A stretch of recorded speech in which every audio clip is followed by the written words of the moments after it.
Simon Richardson was a star of the Beijing Paralympics 4 years ago, winning 2 gold medals and 1 silver, and he'd hoped to repeat his success at this year's Paralympic Games in London. But during training near Bridgend in South Wales last August, his dreams were ended when this farmer, Edward Adams, drove into him, leaving him for dead. Adams was 2.5 times the legal drink-drive limit, and Richardson was left in a critical condition with a collapsed lung, perforated bowel and spinal fractures. Witnesses described looking on in disbelief as Adams drove right through Simon Richardson. He was thrown 26 metres in the impact.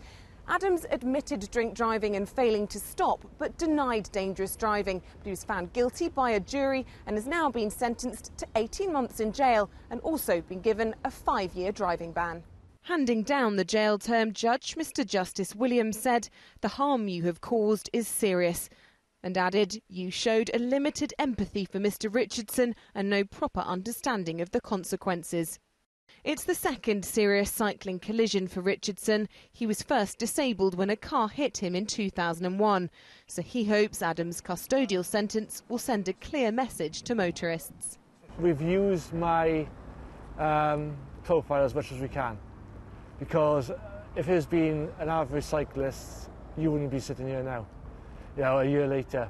And by using what I am, we have hopefully helped other cyclists, other pedestrians, and just anybody else who's out on the road. In 2009, Richardson was awarded an MBE for services to disabled sport. But for this Paralympic hopeful, being a torchbearer is the closest he'll get to London 2012.